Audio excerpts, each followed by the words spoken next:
L'ardeur du roi la fatigue beaucoup. Elle aspire à la paix et au sommeil, et Henri II est un jeune homme. Et la favorite, âgée de plus de 60 ans, éloigne de plus en plus souvent le souverain français. Va rejoindre ta femme, exige-t-elle, et Henri obéit en se rendant dans le cabinet de Catherine de Médicis. Un sourire se dessine sur ses lèvres. Catherine n'avait jamais été aussi belle, aussi radieuse, aussi heureuse. Diane de Poitiers, son éternelle rivale, perdait peu à peu du terrain. L'âge de la femme fait son œuvre. L'inaltérable favorite, qui a occupé les pensées du roi Henri II pendant tant d'années, ne veut plus qu'il s'approche d'elle. Elle est fatiguée. Il lui est de plus en plus difficile de conserver sa jeunesse et sa beauté. Le manque de sommeil laisse des traces visibles sur le visage de Diana. Mais le roi capricieux a besoin de compagnie féminine. Henri se tourne donc vers son épouse, Catherine de Médicis. La Florentine s'épanouit grâce à son attention, devenant amicale et affectueuse avec son entourage. De plus, elle était à nouveau en position de force. La fécondité de Catherine est une bénédiction pour la dynastie des Valois. 8 enfants naissent l'un après l'autre. Et en 11 ans seulement. Fils et filles devaient assurer la pérennité de la famille royale et devenir des personnages clés de la politique européenne. Le roi était satisfait non seulement du ventre de Catherine, mais aussi de son esprit. Pas une seule fois il n'a dû quitter la cour pour des campagnes militaires, et à chaque fois il a laissé la régente Catherine. Et celle-ci se révèle être une grande gestionnaire. Au début, elle n'est pas prise au sérieux, le Conseil royal la considère comme un personnage faible. Une marchande de Médicis, une poule qui ne sait que remplir la crèche. Mais lorsque Catherine prend la parole et exprime ses idées, les Guises et les Bourbons ne savent plus où donner de la tête. Cette reine Florentine a la tête sur les épaules. Et le raisonnement de Catherine est jugé bien plus intéressant et sage que les propos du roi de France lui-même. Dans un cas, elle s'est trompée. Les idées de Calvin et de Luther se sont répandues dans le royaume, et Catherine a ordonné l'arrestation des prédicateurs.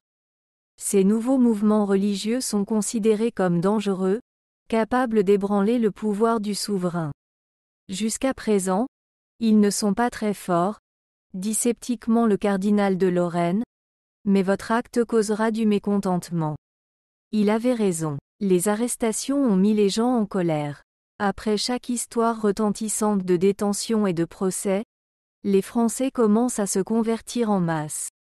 Ceux qui souffrent pour des raisons religieuses sont pris en pitié. Et les rois?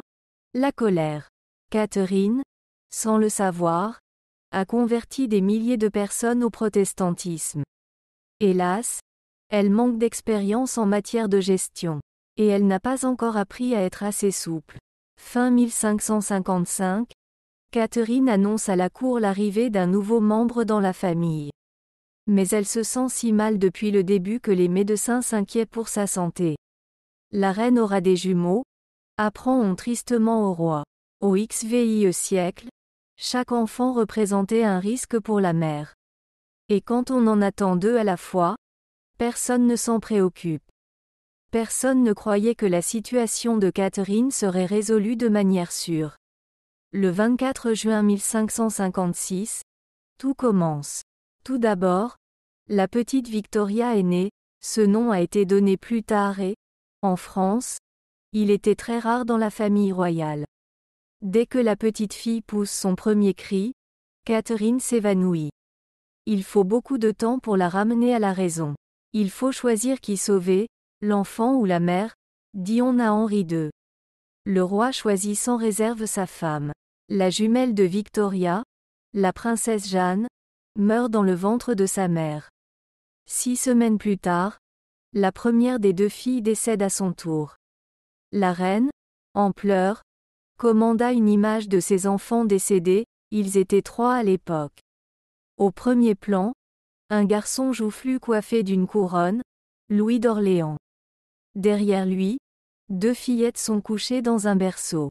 Sa Majesté ne peut plus être mère, condamne sévèrement les médecins. Catherine pâlit. Elle commençait tout juste à se réjouir que Diane appartienne au passé. Henri passe désormais plus de temps avec sa femme qu'avec sa favorite. Et puis, il y a eu ce coup dur.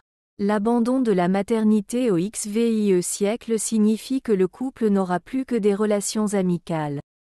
Si Diane ne reçoit plus Henri aussi souvent qu'avant, si Catherine ne peut plus le faire en raison de sa mauvaise santé, il est facile de deviner la suite. Le roi de France aura d'autres femmes. Ces autres, Catherine les craint plus que Diane. Elle se souvenait du pouvoir qu'Anne d'Étampes avait sur le roi précédent. Et elle ne voulait pas s'approcher de son mari qui était joli, superficiel et inconnu de sa dame de cœur. Le pouvoir pouvait échapper à Catherine, et elle n'allait pas le tolérer. Il était temps de trouver une solution non conventionnelle. Merci d'avoir regardé ce film.